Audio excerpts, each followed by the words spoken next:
Hello दोस्तों, स्वागत है आप सभी का हमारे यूट्यूब चैनल में। और जैसा कि आप सभी को पता होगा कि हम एक यूपी स्पेशल की सीरीज चला रहे थे, उसमें कुछ 2-3 लेक्चर हो गए हैं। आज उसी के आगे आज का टॉपिक है उत्तर प्रदेश का इतिहास। उत्तर प्रदेश का इतिहास, ना कि भारत का इतिहास। ओके, तो ये इम्पोर्टेंट सीरीज चल रही है और आयोग यहीं से हर बार क्वेश्चन पूछता है, जो कि ये काफ़ी इम्पोर्टेंट टॉपिक है। तो देखते हैं, चलिए स्टार्ट करते हैं। पॉइंट टू पॉइंट और बच्चों की तरह समझाऊंगा। जहाँ भी थोड़ी सी भी प्रॉब्लम हुई, अगर जैसे कुछ वर्ड टिपिकल लगे आपको, तो उनको समझा दूंगा। तो चलिए देखते हैं।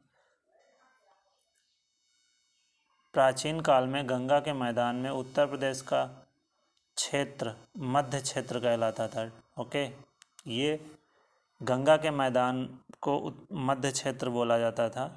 मध्य देश जो बोला जाता था वो आधुनिक उत्तर प्रदेश। इसमें कुरु, पंचाल, काशी, कौशल, शूरसेन, चेदी, वत्स, मल्ल महाजनपद स्थापित थे। कौन कौन?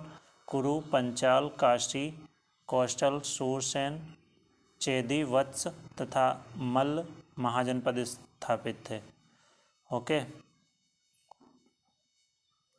और फिर उत्तर प्रदेश संस्कृत का मुख्य केंद्र था, मध्य देश में था। और उत्तर प्रदेश में आने वाले आक्रमणकर्ताओं के रास्ते में पड़ने के कारण तथा दिल्ली और पटना के बीच के उपजाऊ मैदान का हिस्सा होने के कारण उत्तर प्रदेश के इतिहास का उत्तर भारत के इतिहास से निकटतम संबंध है।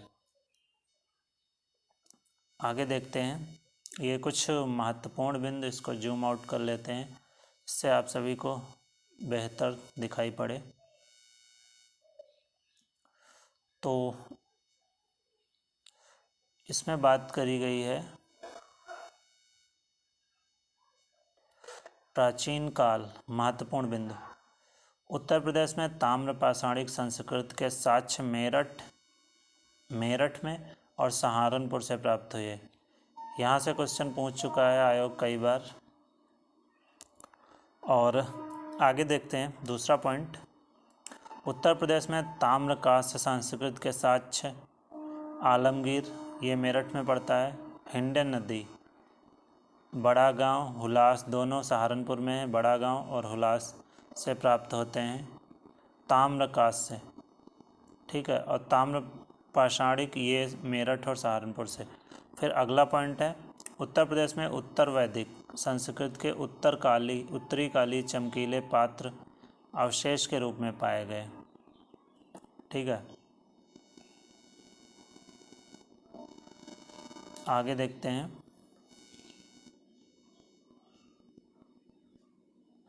नेक्स्ट है, उत्तर प्रदेश में पुरापाषाण कालीन सभ्यता के साक्ष्य प्रयागराज, बेलन घाटी और सोनभद्र, सिंगरौली घाटी, चंदौली के चकिया नामक पुरास्थलों से प्राप्त हुए। प्रयागराज के बेलन घाटी से, सोनभद्र के सिंगरौली घाटी, चंदौली के चकिया नामक पुरास्थलों से, याद रखिएगा। ठीक है, अगला है, बेलन नदी घाटी के पुरास्थलों की खोज एवं खुदाई इलाहाबाद विश्वविद्यालय के प्रोफेसर GR शर्मा के निर्देशन में कराई गई। इलाहाबाद के प्रोफेसर GR शर्मा। ओके, अगला पॉइंट, बेलन घाटी के लोहदाना नाला नामक पुरास्थल से पाषाण उपकरणों के साथ एक अस्थि निर्मित मातृदेवी की प्रतिमा भी प्राप्त हुई है। ठीक है, अगला, पुरापाषाण कालीन सभ्यता के प्रायः सभी उपकरण क्वार्टजाइट पत्थरों से निर्मित है। ठीक है, अगला देखते हैं पॉइंट, इन स्थलों के साक्ष्यों के आधार पर यह कहा जा सकता है कि आगे इन्हें आग, कृषि कार्य, गृह निर्माण आदि का ज्ञान नहीं था। आग का नहीं था, कृषि कार्य का बिल्कुल नहीं था, गृह निर्माण आदि का ज्ञान नहीं था। जबकि कुछ मात्रा में पशुपालन से परिचित होने के साक्ष्य मिलते हैं, मतलब ये पशुपालन करते होंगे। अगला पॉइंट है, मध्यपाषाण कालीन मानव पंजर के कुछ अवशेष प्रतापगढ़ के सराय नाहर राय तथा महदहा नामक स्थान से प्राप्त हुए। ठीक है, अगला पॉइंट है सराय नाहर राय से 14 शवाधान मिले, जिनमें मृतक का सिर पश्चिम दिशा की ओर, सराय नाहर से 8 गर्त चूल्हे भी प्राप्त हुए। अगला है प्रयागराज के मेजा तहसील के चौपानी मांडो पुरा स्थल से झोपड़ियों एवं मिट्टी के बर्तनों के अवशेष प्राप्त हुए। अगला पॉइंट है उत्तर प्रदेश के महदहा पुरास्थल से अन्य उपकरणों के साथ साथ सिल लोढ़े, गर्द चूल्हे, सवाधान, अस्थि एवं आवास के साक्ष्य मिले।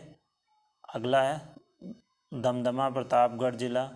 ये दमदमा एक स्थान है, ये प्रतापगढ़ जिला में पड़ता है। पुरास्थल से हड्डी, सींग, उपकरण व आभूषण, गर्द चूल्हे, 11 शवाधान मिले। ये सब ये दमदमा से प्रतापगढ़ जिले में पुरास्थल से हड्डी और सींग के उपकरण, आभूषण, गर्द चूल्हे और 41 शवाधान मिले इस स्थान से दमदमा। ठीक है, अगला है नवीनतम खोजों के आधार पर भारतीय उपमहाद्वीप में प्राचीनतम कृषि साक्ष्य वाला स्थल उत्तर प्रदेश के संत कबीर नगर जिले में स्थित लहुरा देव। ठीक है, लहुरा देव। अगला पॉइंट है यहाँ से 8000 ईसा पूर्व से 9000 ईसा पूर्व के मध्य चावल के साक्ष्य प्राप्त हुए हैं। ठीक है, यहीं से कहाँ से? संत कबीर नगर जिले लहुरा देव से। अगला देखते हैं उल्लेखनीय है कि इस नवीनतम खोज के पूर्व भारतीय उपमहाद्वीप का प्राचीनतम कृषि साक्ष्य वाला स्थल मेहरगढ़ पाकिस्तान के बलूचिस्तान में स्थित। यहाँ से 7000 ईसा पूर्व के गेहूं के साक्ष्य मिले। आगे देखते हैं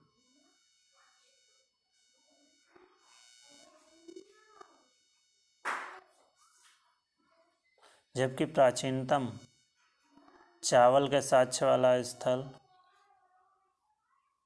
कोल्डिहवा प्रयागराज जिले में बेलन नदी के तट पर स्थित। यहाँ से 6500 ईसा पूर्व के चावल की भूसी के साक्ष्य मिले माना जाता था। अगला है मिर्जापुर, सोनभद्र, बुंदेलखंड एवं प्रतापगढ़ के सराय नाहर राय से उत्खनन में नवपाषाण काल के औजार व हथियार मिले। मिर्जापुर, सोनभद्र, बुंदेलखंड, प्रतापगढ़, ये औजार और हथियार मिले। ओके, अगला पॉइंट है आलमगीरपुर से हड़प्पाकालीन वस्तुएं प्राप्त हुई। यह आलमगीरपुर ये मेरठ में पड़ता है, उत्तर प्रदेश का ही स्थान है। यह हड़प्पा सभ्यता के पूर्वी विस्तार को प्रकट करता है। यहाँ से कपास उपजाने के साक्ष्य भी प्राप्त हुए। उसके बाद में देखो अगला पॉइंट जो है 18 महाजनपदों में से 8 महाजनपद मध्य देश, ये मध्य देश बोला जाता था। अभी का जो उत्तर प्रदेश है इसको बोला जाता था। इसमें 16 महाजनपद और में से 8 महाजनपद, इसमें 8 जो थे वो आधुनिक उत्तर प्रदेश में स्थित थे, ये बताया जा रहा है, जिनके नाम थे कुरु, पंचाल, काशी, कौशल, सूरसेन, चेदी, वत्स और मल्ल। टोटल 16 महाजनपद थे, उनमें से 8 जो थे वो आधुनिक उत्तर प्रदेश में थे। अगला है कौशल महाजनपद अवध क्षेत्र में स्थापित था। जो कौशल था वो अवध क्षेत्र में स्थित था, जो लखनऊ के आसपास का एरिया। और इसमें उत्तरी कौशल की राजधानी साकेत, अयोध्या, उत्तरी कौशल की राजधानी जो थी वो अयोध्या थी, फैजाबाद।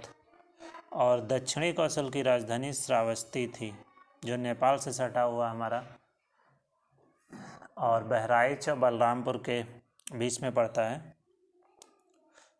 अगला देखते हैं श्रावस्ती जिले में सहेत महेत थी। ठीक है। और अगला पॉइंट, शतपथ ब्राह्मण कौशल का उल्लेख हुआ है। नेक्स्ट, कुरु महाजनपद मेरठ से दिल्ली तक विस्तृत था। जो कुरु था वहीं आप लोगों ने सुना होगा कुरुक्षेत्र, वहीं से नाम लिया हुआ। कुरु महाजनपद जो मेरठ से दिल्ली तक विस्तृत था, जिसकी राजधानी इंद्रप्रस्थ थी। अगर आप लोगों ने महाभारत देखी होगी तो उसमें इन सब स्थानों के नाम आए हुए हैं। अगला देखते हैं, पंचाल महाजनपद बरेली। ठीक है। जो कुरु था वो दिल्ली से मेरठ तक विस्तृत था, और जो कौशल था वो अवध क्षेत्र, लखनऊ और इसके आसपास अयोध्या। और ये जो पंचाल महाजनपद है बरेली, बदायूं, फर्रुखाबाद क्षेत्र में स्थित था।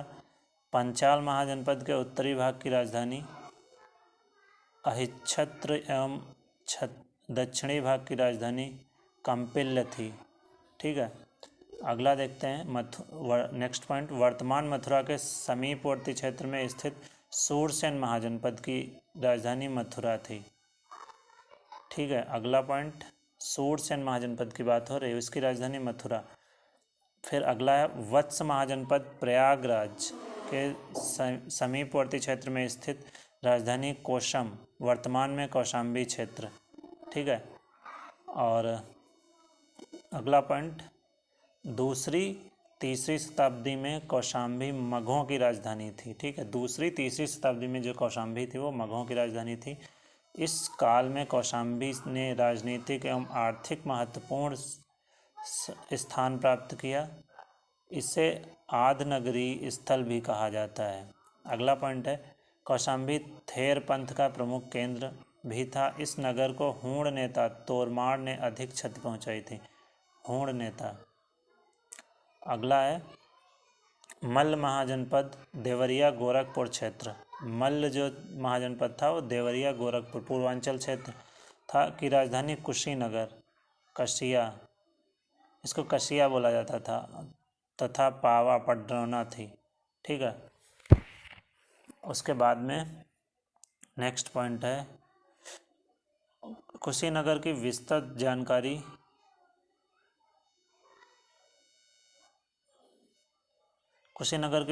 जानकारी दिव्यदान, दीघनिकाय, अशोक के 8वें बृहद शिलालेख, कनिष्ठ के सिक्कों, फाहियान एवं ह्वेनसांग के यात्रा विवरणों से मिलती है। ठीक है। और नेक्स्ट पॉइंट है, कुशीनगर पर हूणों के आक्रमण के भी साक्ष्य प्राप्त हुए हैं। कुशीनगर में 483 ईसा पूर्व 80 वर्ष की अवस्था में गौतम बुद्ध को महापरिनिर्वाण की प्राप्ति हुई। 80 वर्ष की उम्र में ये जो गौतम बुद्ध को यहीं पे अपना अंतिम महापरिनिर्वाण की प्राप्ति हुई। और यहाँ पे आप जाइएगा तो इनकी बहुत बड़ी मूर्त बनी हुई है, बहुत बड़ी। ठीक है। अगला पॉइंट है, कालसी जो वर्तमान उत्तराखंड, पहले ये उत्तराखंड जो था वो यूपी का ही था, तो अब डिवाइड हो गया तो उत्तराखंड वो अलग एक राज्य बन गया जाके। तो ये कालसी उत्तराखंड में अशोक का 14वां शिलालेख प्राप्त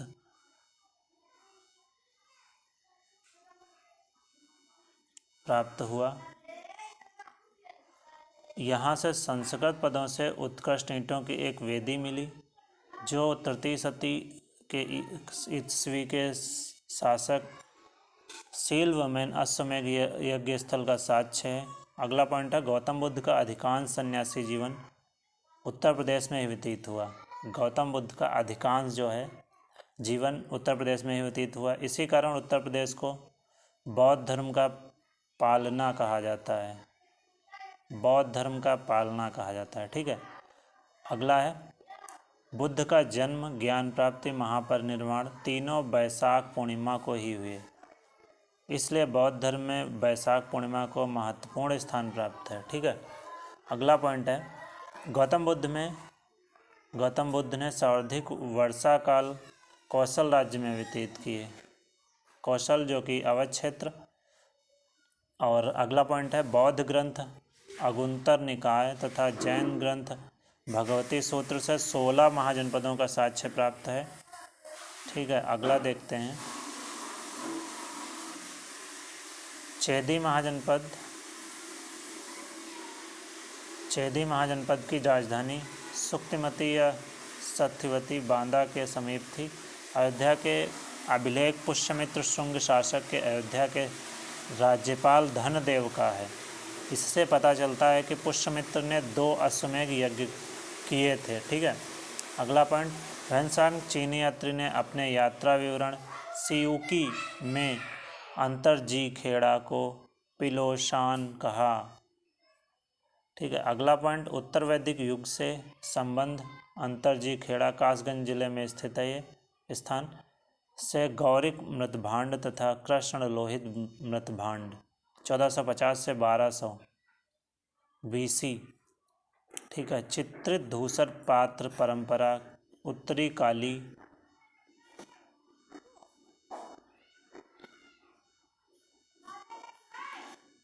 काली चमकीली परंपरा 600 से 550 BC संस्कृतियों के अवशेष प्राप्त हुए। नेक्स्ट पॉइंट है अंतरजी खेड़ा से 1000 ईसा पूर्व के लौह प्रयोग, धान की खेती, वृत्ताकार अग्निकुंड एवं गौरिक कृष्ण लोहित मृतभांड के साक्ष्य प्राप्त हुए। ओके, नेक्स्ट है अंतरजी खेड़ा से शुंगों, कुषाणों तथा गुप्त शासकों से संबंध अवशेष प्राप्त हुए हैं। नेक्स्ट है अयोध्या का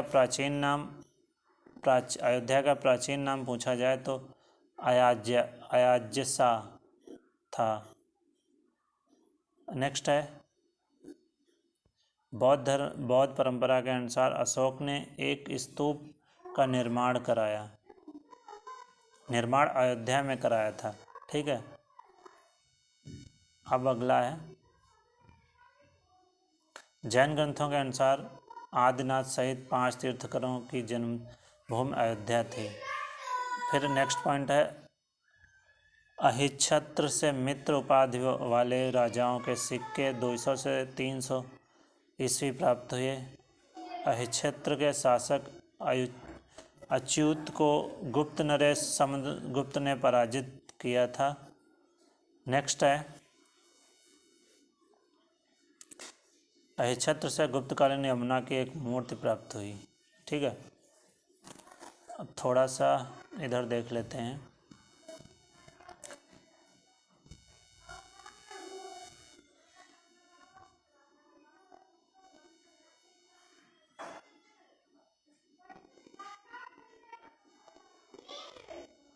ये उत्तर प्रदेश के ऐतिहासिक स्थल हैं। उत्तर प्रदेश के ऐतिहासिक स्थल जो कि जूम करके आप लोगों को दिखाते हैं एक एक करके। इसमें सहारनपुर, ये ऐतिहासिक स्थल हैं। सहारनपुर, देवबंद, हुलास, ये देवबंद जो दारुल उलूम संस्थान, और हुलास जो था उत्तर हड़प्पा स्थल। और फिर उसके बाद में मेरठ की बात करते हैं। मेरठ में सरधना बेगम समरू द्वारा निर्मित चर्च, आलमगीरपुर ये मेरठ में पड़ता है, हड़प्पा स्थल है। हस्तिनापुर कौरवों की राजधानी, ये ऐतिहासिक स्थल हैं। ठीक है, उसके बाद में देखिए संभल में बाबर द्वारा स्थापित जामा मस्जिद संभल में है। उसके बाद में बरेली का जो है अहिच्छत्र उत्तरी पंचाल की राजधानी थी। ठीक है, बरेली। और उसके बाद में बदायूं अब्दुल कादिर बदायूनी की जन्मस्थली और शेख निजामुद्दीन औलिया की जन्मस्थली। ठीक है, दोनों। उसके बाद में शाहजहाँपुर बांसखेड़ा ताम्रपत्र। ठीक है, ये शाहजहाँपुर ऐतिहासिक स्थल था। और खीरी जो लखीमपुर खीरी है, यहाँ पे सूरत भवन। उसके बाद में यहाँ पे कन्नौज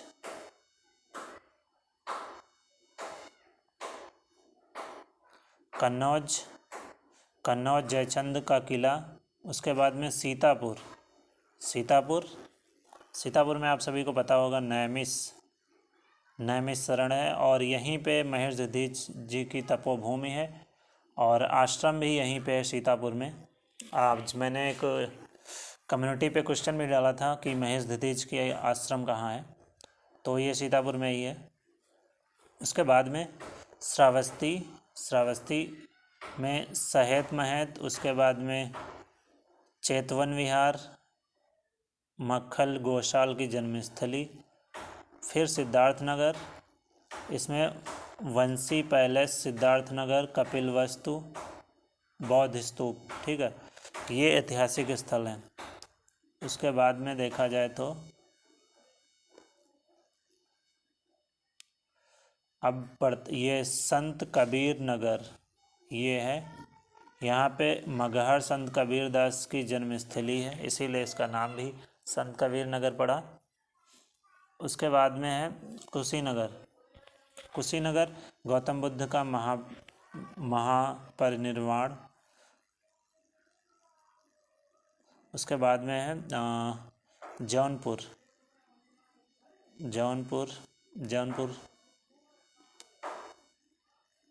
जौनपुर नहीं, वाराणसी, इसमें सरनाथ ऐतिहासिक स्थल था। फिर है मिर्ज़ापुर, चुनार का किला, गाजीपुर, भीतरी स्तंभ लेक, कार्नवालिस का मकबरा, ये प्रतापगढ़, सरायनाराय है ये अभी जो पीछे देखा। उसके बाद में प्रयागराज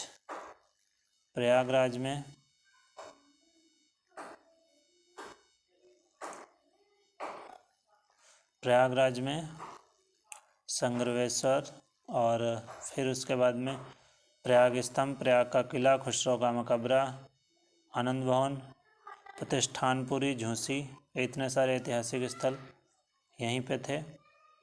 फिर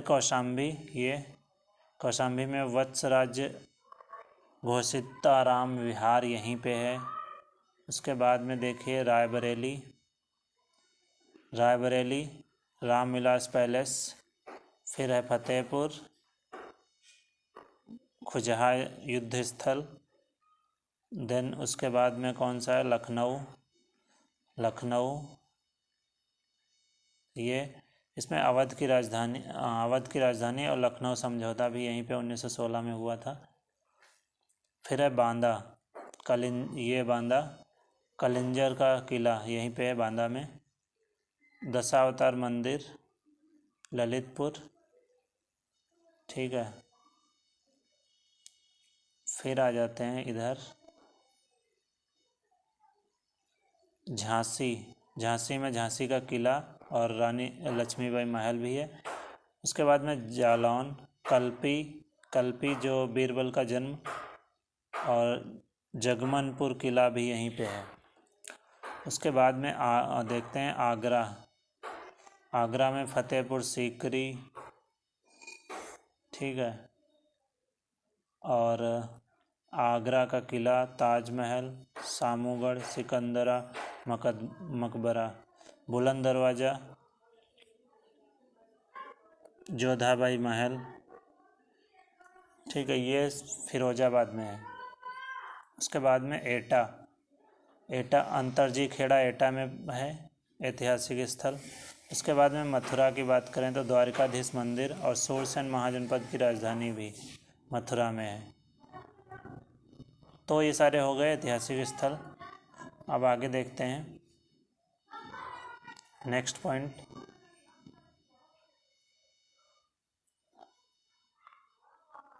प्राचीन काल में कन्नौज कन्यभुज के नाम से जाना जाता था। ठीक है, क्या कन्नौज को कन्यकुब्ज के नाम से जाना जाता है, जहाँ से पहली बस्ती के साक्ष्य उत्तरी काले पालिशदार मध्यभांड काल से कृषाण युग के तक प्राप्त हुई है। ठीक है, अगला पॉइंट, पुष्यभूत शासक हर्षवर्धन के काल 606 से 647 ईस्वी में कन्नौज नगर महोदय श्री अथवा महोदय नगर भी कहलाता था। महोदय श्री महोदय नगर भी कहलाता था। विष्णु धर्मोत्तर पुराण में कन्नौज को महोदय बताया गया। ठीक है, अगला पॉइंट, कन्नौज पर आधिपत्य के लिए गुर्जर प्रतिहारों, पालों, राष्ट्रकूटों के मध्य दीर्घकालीन त्रिकोणीय संघर्ष हुआ। पालों और ये गुर्जर प्रतिहारों और राष्ट्रकूटों के तीनों के त्रिकोणीय संघर्ष चला। नेक्स्ट है,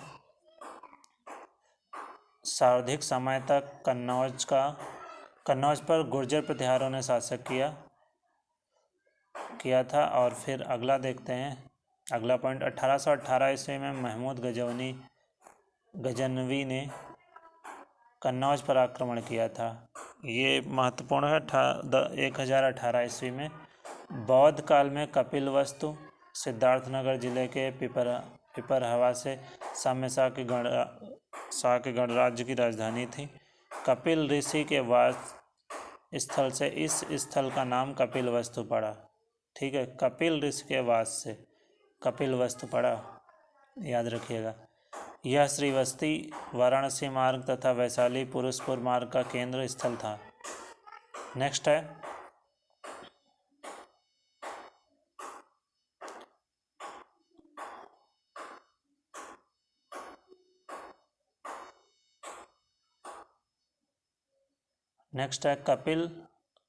कंपिल बदायूं एवं फर्रुखाबाद के बीच स्थित प्राचीन काल में शिक्षा का प्रसिद्ध केंद्र रहा है, कंपिल।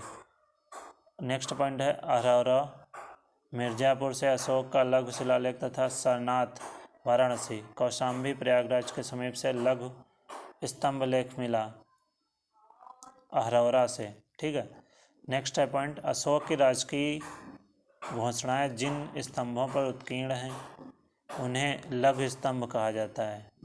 ओके, नेक्स्ट है, सांची एवं सरनाथ के लघु स्तंभ क्षेत्र लघु स्तंभ में अशोक अपने महामात्रों को संघभेद रोकने का आदेश देता है। नेक्स्ट पॉइंट है,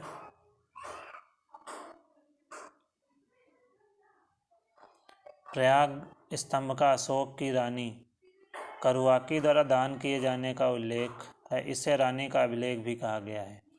ठीक है, अगला पॉइंट, सोहगौरा ताम्रलेख गोरखपुर मौर्य काल का यह ताम्रलेख उत्तर प्रदेश के गोरखपुर जनपद से मिला। इस ताम्रलेख से यह पता चलता है कि मौर्य काल में अकाल की स्थिति में जनता को अनाज का वितरण किया जाता था।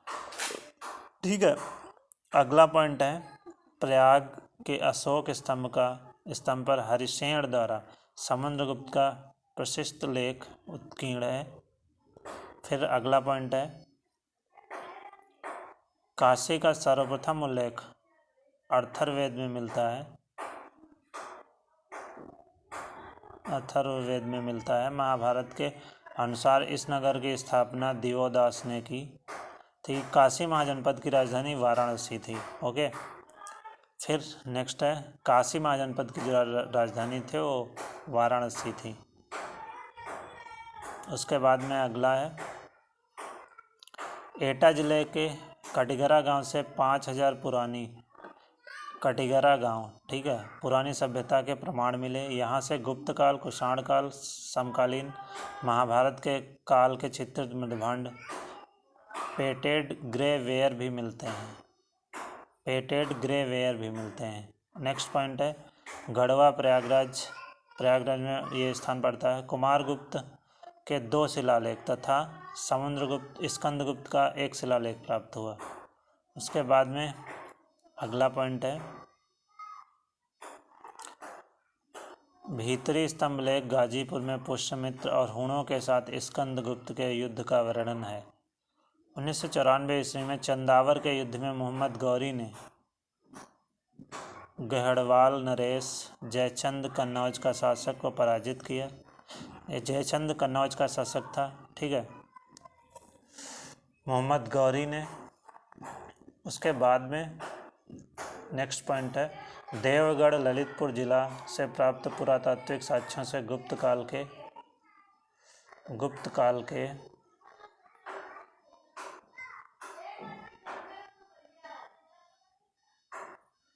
विशेष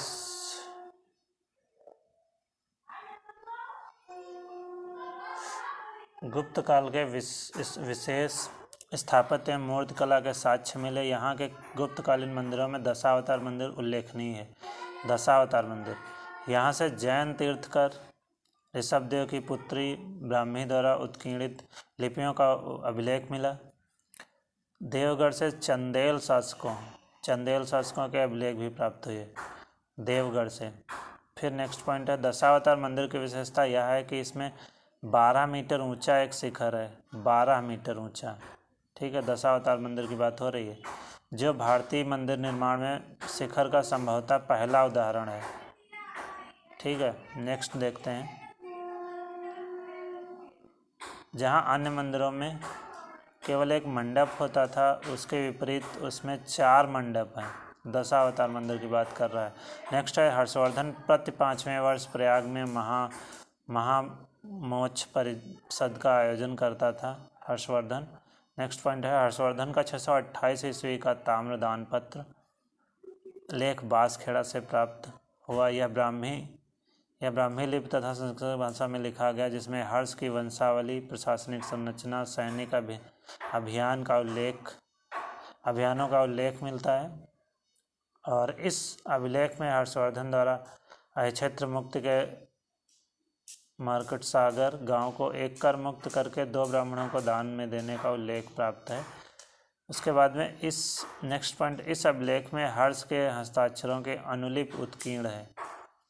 नेक्स्ट पॉइंट, गुप्तकालीन मंदिरों में भीतरगांव का मंदिर कानपुर में स्थित है। ये चंद्रगुप्त द्वितीय विक्रमादित्य के काल में बनवाया गया था। चंद्रगुप्त द्वितीय विक्रमादित्य के काल में बनवाया गया था ये।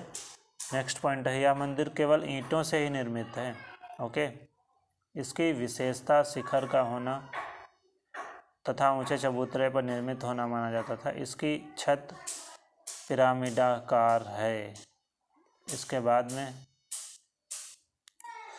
ये जो कुषाणों के पूर्वी साम्राज्य की राजधानी मथुरा थी, कुषाणों के जो पूर्वी साम्राज्य की राजधानी मथुरा थी, यहाँ से कुषाणों के सिक्के काफ़ी मात्रा में मिले। नेक्स्ट है, समुद्रगुप्त ने मथुरा के शासक गणपत नाग को पराजित किया था। नेक्स्ट, मौर्योत्तर युग में मथुरा एशिया से संबंध रेशम मार्ग से जुड़ा हुआ था।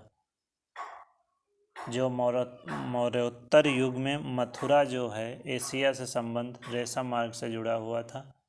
ठीक है, अगला देखते हैं। मथुरा साटक वस्त्र निर्माण का प्रमुख केंद्र था।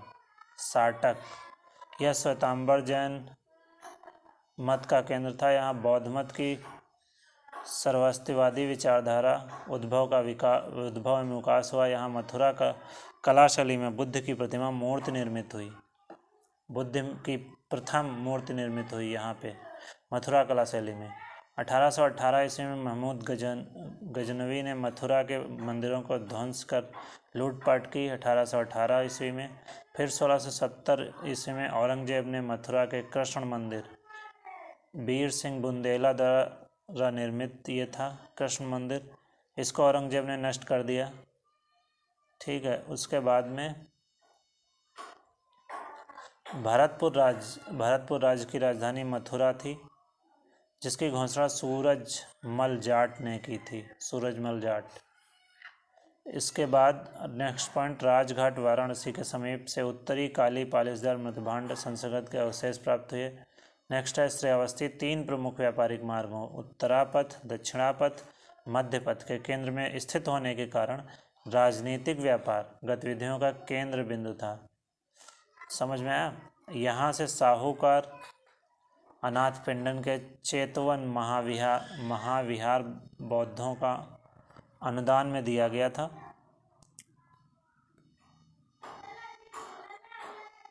नेक्स्ट है, आजीवक संप्रदाय के प्रवर्तक मखुल पुत्र गोसाल की जन्मभूमि श्रावस्ती थी। नेक्स्ट है, श्रावस्ती से कनिष्ठ के 2 अभिलेख प्राप्त हुए। 2 अभिलेख कनिष्ठ के श्रावस्ती से प्राप्त हुए। महाजनपद नेक्स्ट पॉइंट, युग में संकिसा फर्रुखाबाद के समीप ये स्थल है। पंचाल महाजनपद में प्रमुख नगर था। पंचाल जो महाजनपद था उसमें ये प्रमुख नगर था संकिचा। नेक्स्ट है, महात्मा बुद्ध ने वैशाली में संघ स्त्रियों के प्रव्रज्या को अनुमति दी थी एवं प्रजापति गौतमी पुत्र की सौतेली माँ दीक्षा पाने वाली प्रथम स्त्री थी। समझ में आया? प्रजापति गौतमी दीक्षा पाने वाली प्रथम स्त्री थी, क्योंकि इसमें ये रूल था पहले स्टार्टिंग में कि स्त्रियों को शिक्षा नहीं दी मतलब दीक्षा ये लोग शामिल नहीं करते थे अपने उसमें, इसलिए फिर धीरे धीरे हम लोगों ने ये स्टार्ट किया। उसके बाद में प्रथम परंपरा के अनुसार संकिचा में भगवान बुद्ध इंद्र व ब्रह्मा के साथ स्वर्ग से धरती पर आए थे। नेक्स्ट है, संकिसा से स्कंदगुप्त का एक सिक्का भी प्राप्त हुआ है। नेक्स्ट, प्राचीन काल में ईशिपतन मृगदेव और ईशिपतन मृगदेव के नाम से प्रसिद्ध सारनाथ में भगवान बुद्ध ने धर्मचक्र प्रवर्तन किया। नेक्स्ट है, अशोक ने सारनाथ में एक शीर्ष स्तंभ बनवाया था। इसी तरह इसी सिंह शीर्ष स्तंभ शीर्ष को स्वतंत्र भारत के राज चिन्ह के रूप में अपनाया गया। यही अशोक चिन्ह जो बोला जाता है, इसी को भारत ने अपना राज चिन्ह के रूप में अपनाया। उसके बाद में है नेक्स्ट पॉइंट, हैनसांग के समय सारनाथ थेरवाद का प्रमुख केंद्र था। सारनाथ जो था वो थेरवाद का प्रमुख केंद्र था। नेक्स्ट है, सारनाथ में एक गुप्तकालीन धमेक स्तूप है। फायान ने इसका विस्तृत उल्लेख किया। फायान जो कि विदेशी यात्री था। और नेक्स्ट पॉइंट है, सोहगोरा गोरखपुर जिले में स्थित है से उत्तरी काली फालिसदार मृदभांड संस्कृत के अवशेष प्राप्त हुए। यहाँ से मौर्योत्तर कालीन एवं कुषाणकालीन सिक्के भी मिले।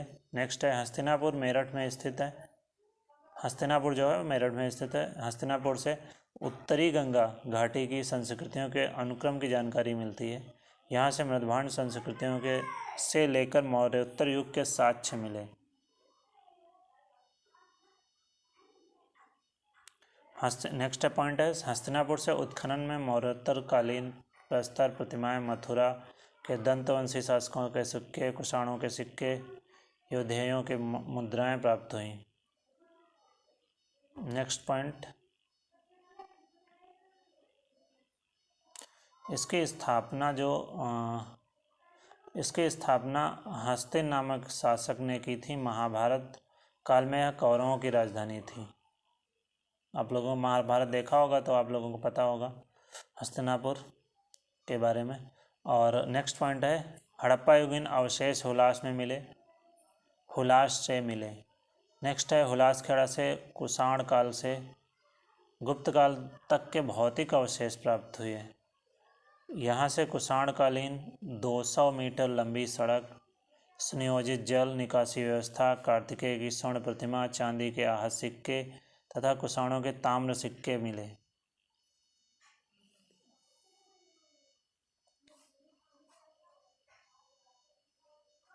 यहाँ से गुप्तकालीन दुर्ग के भग्नावशेष, तांबे चांदी के सिक्के, गुप्तकालीन में उत्कीर्ण मोहरें, दांत, हाथी दांत की कंघी तथा मोहरें छापी प्राप्त हुई। ठीक है। उसके बाद में आप देखते हैं मध्यकाल। आप मध्यकाल पे आते हैं। मध्यकाल महत्वपूर्ण बिंदु, इसमें पॉइंट टू पॉइंट दिए हुए हैं। 831 ईस्वी में महोबा में चंदेलों ने अपनी राजधानी स्थापित की। 831 में महोबा में चंदेलों ने अपनी राजधानी स्थापित की थी।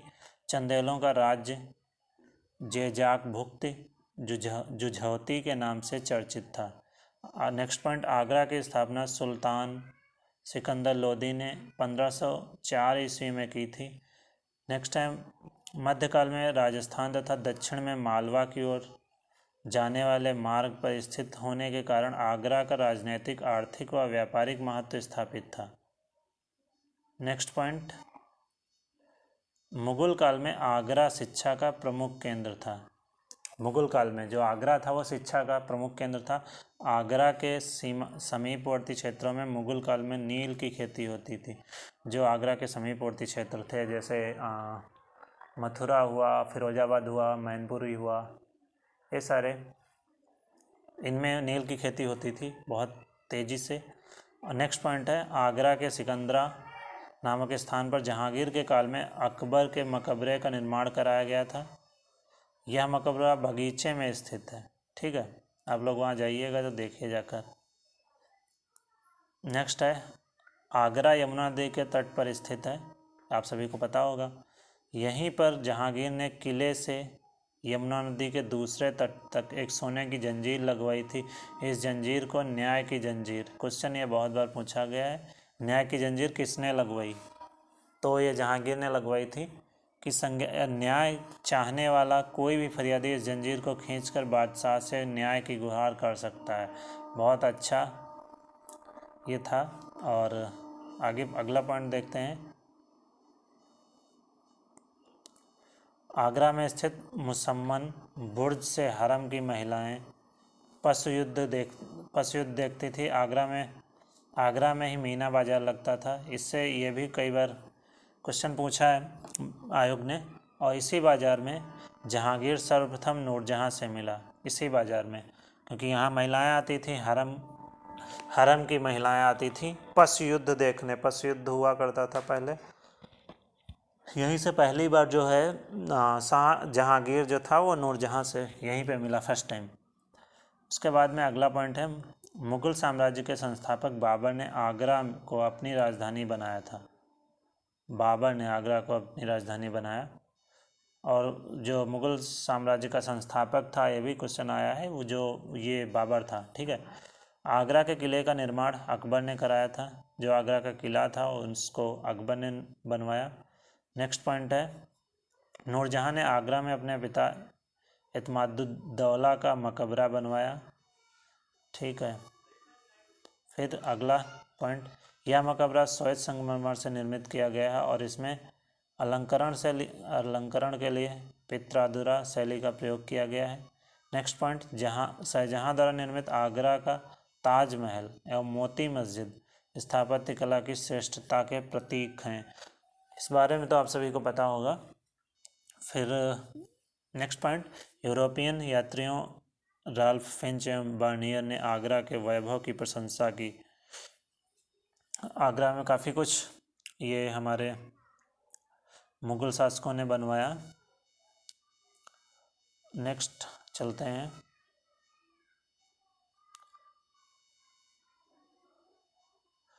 नेक्स्ट पॉइंट, सल्तनत काल मुग़ल काल में काड़ा प्रयागराज के निकट पश्चिम में गंगा तट पर स्थित महत्वपूर्ण इक्ता सूबा था। ठीक है, नेक्स्ट पॉइंट, सुल्तान जलालुद्दीन खिलजी के समय काड़ा का सूबेदार अलाउद्दीन खिलजी था। जलालुद्दीन के समय, खिलजी वंश का संस्थापक जलालुद्दीन खिलजी। नेक्स्ट पॉइंट, यहीं से अलाउद्दीन खिलजी ने 1296 में अपना देवगिरी अभियान संपन्न किया था, 1296 में। और नेक्स्ट पॉइंट, 1296 में ही सुल्तान जलालुद्दीन खिलजी की हत्या अलाउद्दीन खिलजी ने यहीं कड़ा नामक स्थान पर करवा दी थी। फिर अलाउद्दीन यहाँ का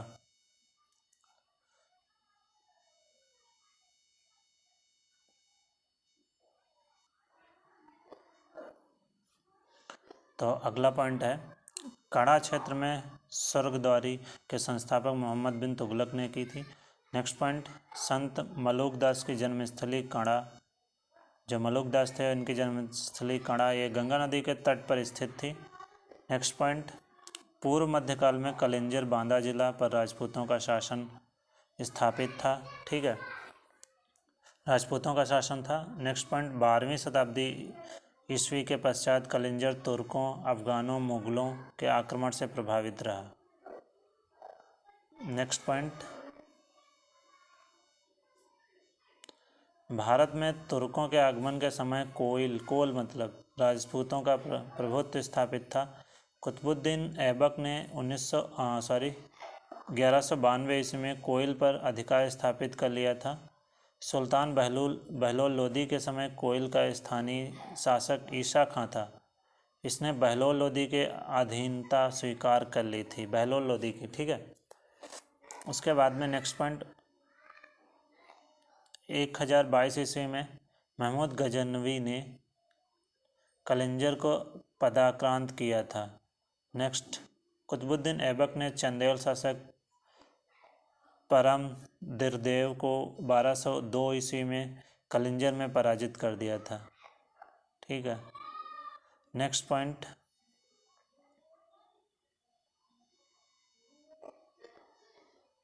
1545 ईस्वी में कलिंजर के सैन्य अभियान के दौरान ही बारूद विस्फोट से शेरशाह सूरी की मृत्यु हुई थी। 1545 ईस्वी। नेक्स्ट, मुगल सम्राट अकबर ने 1569 ईस्वी में कलिंजर के शासक रामचंद्र को पराजित कर यहाँ आधिपत्य स्थापित कर लिया था। कौन था? रामचंद्र, कलिंजर के शासक ये थे, अकबर ने 1569। ठीक है, नेक्स्ट पॉइंट, 12वीं शताब्दी के अंत में कुतुबुद्दीन ऐबक ने कल्पी, मतलब जो अभी वर्तमान जो स्थान है वो जालौन जिला को बोला जाता है, दिल्ली सल्तनत का अंग बना लिया था। नेक्स्ट पॉइंट, 1435 ईस्वी में मालवा के हुनसंग शाह ने कल्पी पर अधिकार कर लिया था। फिर अगला पॉइंट, कल्पी अकबर के नवरत्नों में शामिल बीरबल कल्पी से संबंध था। यहाँ से बीरबल का रंगमहल तथा मुगलकालीन टकसाल के अवशेष प्राप्त हुए। नेक्स्ट पॉइंट, 1659 ईस्वी में औरंगजेब ने खुजहा के युद्ध में शाहसुजा को पराजित कर उत्तराधिकार युद्ध में निर्णायक सफलता प्राप्त की थी। नेक्स्ट पॉइंट, पृथ्वीराज चौहान के समय गढ़कुंडार का चंदेल शासक परमाल था, जिसे पराजित कर पृथ्वीराज चौहान ने यहाँ अधिकार कर लिया था। ठीक है, नेक्स्ट पॉइंट, पृथ्वीराज के सेनानायक खेत सिंह ने गढ़कुंडार में खंडार राज्य की स्थापना की थी। नेक्स्ट है सुल्तान जो है, नेक्स्ट पॉइंट है, सुल्तान बलबन के समय गढ़कुंडार पर बुंदेलों ने अधिकार कर लिया था, जो 1531 ईस्वी तक इसकी राजधानी रही थी। ठीक है, आगे देखते हैं।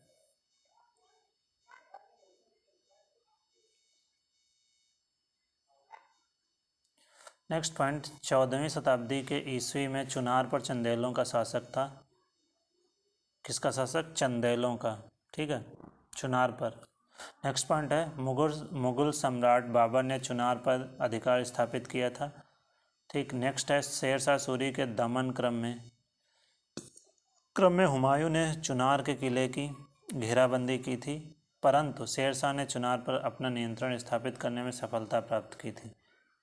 नेक्स्ट पॉइंट, सुल्तान फिरोज शाह तुगलक ने 1358 ईस्वी में अपने बड़े भाई मोहम्मद तुगलक उर्फ जौना खां के सम्मान में जौनपुर की स्थापना की, जो अभी का जौनपुर है।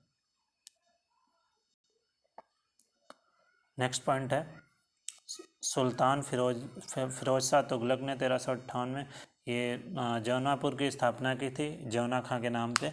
और अगला पॉइंट है, तुगलक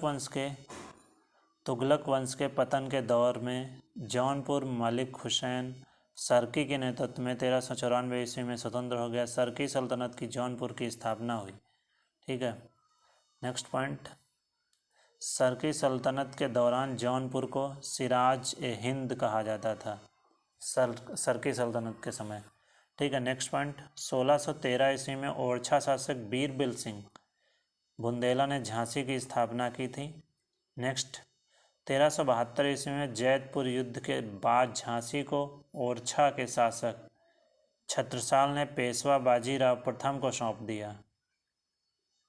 झांसी का शासक जो ओरछा था उसको। नेक्स्ट है, रानी लक्ष्मीबाई झांसी के स्वतंत्र राज्य के शासक गंगाधर राव की पत्नी थी। ठीक है, जिन्होंने 1857 ईस्वी के स्वतंत्रता संग्राम में अंग्रेजों के विरुद्ध संघर्ष करते हुए वीरगति प्राप्त की थी। नेक्स्ट, झांसी में लक्ष्मीबाई का महल, महादेव मंदिर, मेहंदी बाग आज भी विद्यमान है। आप लोग जाइएगा तो वहाँ देखिए जाकर, रानी लक्ष्मीबाई का महल, महादेव मंदिर और मेहंदी बाग अभी भी प्रेजेंट टाइम पे विद्यमान है। तो नेक्स्ट है, बादशाह अकबर ने प्रयाग की पुनर्स्थापना कर इसे इलाहाबाद नाम दिया गया था।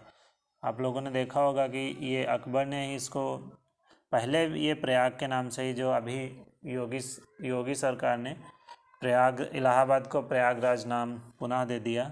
तो ये आज से 500 साल पहले अकबर ने इसको, ये पहले भी प्रयाग के नाम से ही जाना जाता था, बट अकबर ने इसका पुनर्स्थापना कर इसे इलाहाबाद का नाम दे दिया था।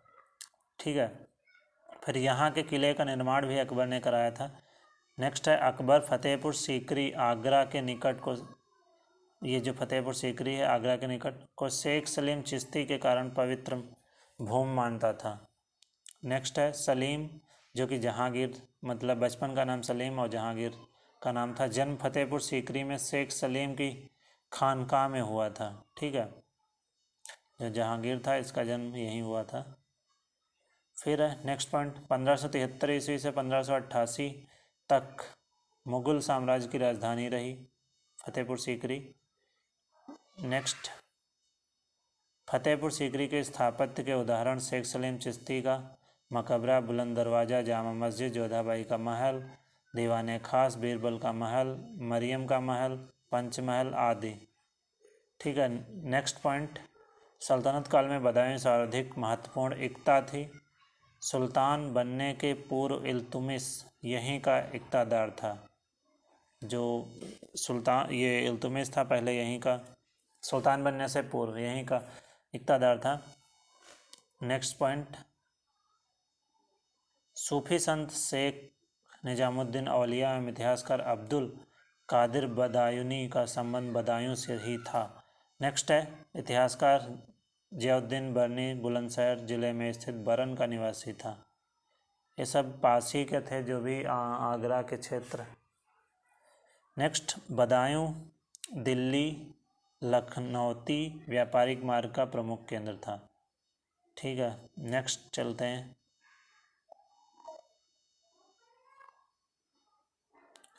1993 में कुतुबुद्दीन ऐबक ने बरन को दिल्ली सल्तनत का अंग बना लिया था। कुतुबुद्दीन ऐबक ने बरन को दिल्ली सल्तनत का अंग बना लिया।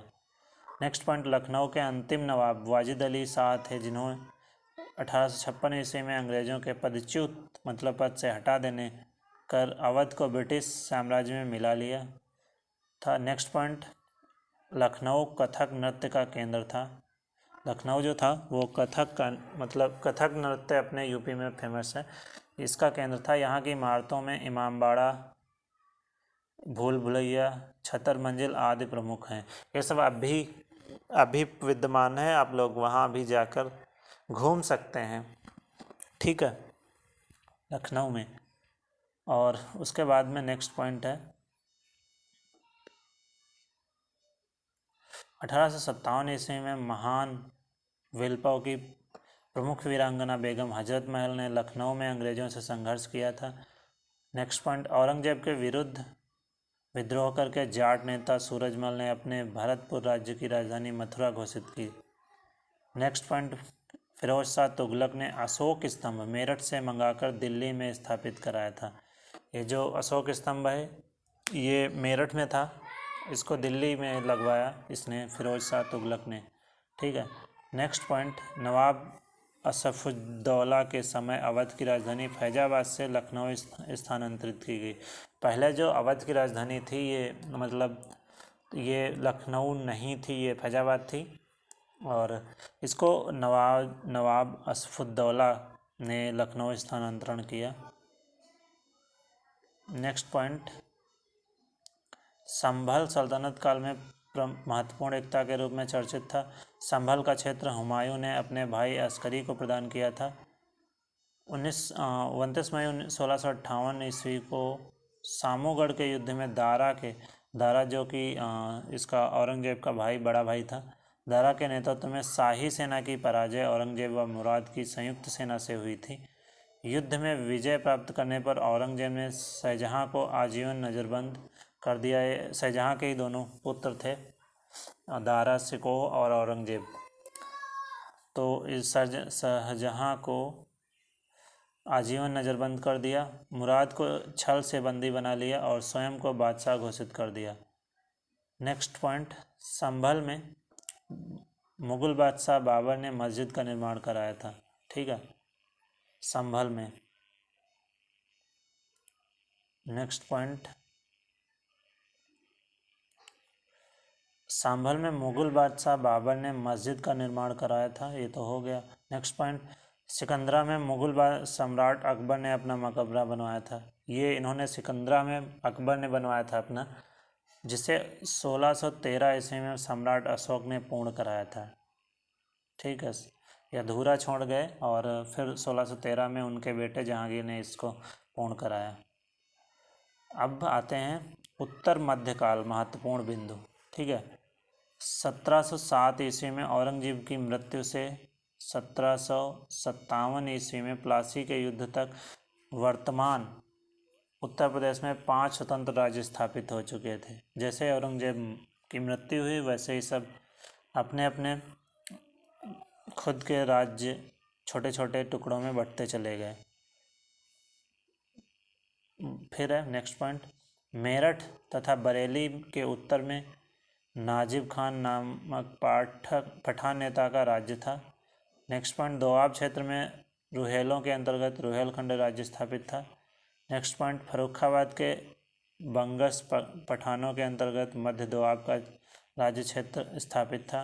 नेक्स्ट, अवध एवं पूर्वी उत्तर प्रदेश के जिलों पर अवध के नवाब का शासन था। ये जो पूर्वांचल क्षेत्र था। ठीक है, फिर नेक्स्ट पॉइंट, बुंदेलखंड क्षेत्र पर मराठों का राज्य स्थापित था। बुंदेलखंड मराठों का राज्य स्थापित था। नेक्स्ट पॉइंट, 1761 ईस्वी के तीसरे पानीपत के युद्ध में मराठों, जाटों तथा राजपूतों की पराजय ने तथा बक्सर के युद्ध 1664 ईस्वी में ईस्ट इंडिया कंपनी द्वारा अवध के नवाब शुजाउद्दौला, बंगाल के पूर्व नवाब मीर कासिम तथा मुगल सम्राट शाह आलम द्वितीय की पराजय ने उत्तर भारत का भाग्य निर्धारित कर दिया। टर्निंग पॉइंट यही था। ठीक है, उसके बाद में नेक्स्ट पॉइंट देखते हैं। नेक्स्ट पॉइंट, 1765 ईस्वी में अंग्रेजों एवं मुगल शासक शाह आलम द्वितीय के बीच इलाहाबाद की संधि हुई। किसके किसके बीच? अंग्रेजों और मुगल शाह आलम द्वितीय जो शासक था। ठीक है, इलाहाबाद की संधि हुई 1765। फिर 1765 ईस्वी से 1772 ईस्वी तक शाह आलम अंग्रेजों के संरक्षण में इलाहाबाद में रहा। 1772 ईस्वी में वह मराठों के संरक्षण में दिल्ली तक पहुंचा। ठीक है, उसके बाद में नेक्स्ट पॉइंट, 1774 ईस्वी में अंग्रेजों ने रुहेला सरदार रहमत खान को शाहजहांपुर, मीरापुर, कटरा में पराजित कर रुहेलखंड को अवध में सम्मिलित कर लिया था। नेक्स्ट पॉइंट, 1775 ईस्वी में शुजाउद्दौला की मृत्यु के पश्चात असफुद्दौला अवध का नवाब बना। 1765 में शुजाउद्दौला की मृत्यु के बाद असफुद्दौला जो अवध का नवाब बना। ठीक है, नेक्स्ट पॉइंट, असफुद्दौला ने अंग्रेजों से फैजाबाद की संधि 1775 ईस्वी कर बनारस का क्षेत्र अंग्रेजों को सौंप दिया। इन्होंने भी सौंप दिया।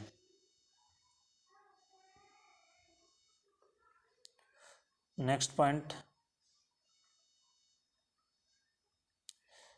इसी संधि के तहत वारेन हेस्टिंग ने अवध की बेगमों की संपत्ति की सुरक्षा की गारंटी ली थी इस संधि के बाद।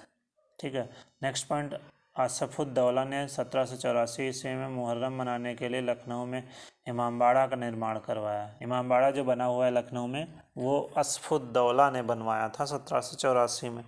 वो किस लिए? मुहर्रम मनाने के लिए।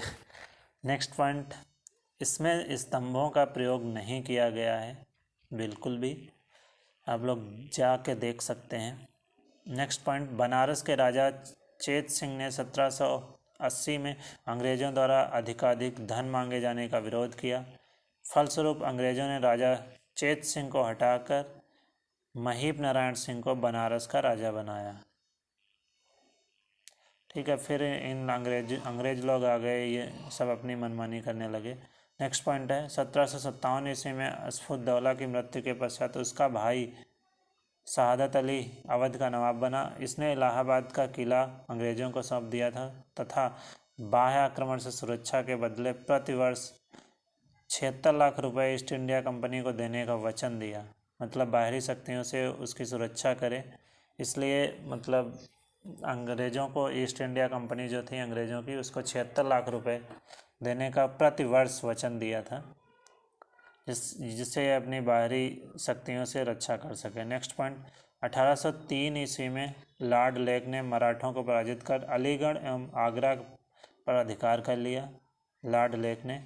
नेक्स्ट पॉइंट 1808 ईस्वी में अवध के नवाब शहादत अली ने सुरक्षा की गारंटी के बदले में गोरखपुर, रोहिलखंड, इलाहाबाद, फतेहपुर, कानपुर, इटावा एवं एटा के क्षेत्र अंग्रेजों को प्रदान किए। खूब इन्होंने बांटे अपनी सुरक्षा के लिए। नेक्स्ट पॉइंट 1819 में फर्रुखाबाद के नवाब ने अपना क्षेत्र अंग्रेजों को सौंप दिया, इन्होंने भी वही काम किया। नेक्स्ट है 1836 ईस्वी में इस प्रांत का नाम उत्तरी पश्चिमी प्रांत रखा गया तथा उस समय इस प्रांत में दिल्ली तथा अजमेर के क्षेत्र भी सम्मिलित थे। इसमें दिल्ली और अजमेर के भी क्षेत्र सम्मिलित थे उस समय पे। ठीक है, तो अब आज के लिए इतना ही और कल देखते हैं 1857 का विद्रोह हम उत्तर प्रदेश। तो आज के लिए इतना ही। और ये जो सेशन सीरीज चलाई जा रही है ये बहुत ही इंपॉर्टेंट है, यूपी से एक भी क्वेश्चन नहीं आपका छूटेगा।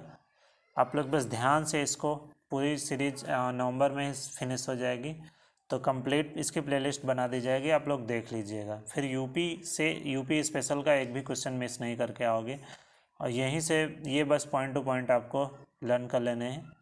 तो आज के लिए इतना ही और मिलते हैं अगले वीडियो में, तब तक के लिए बाय बाय। और चैनल पे अगर कोई नया हो तो सब्सक्राइब कर ले। Okay bye, take care.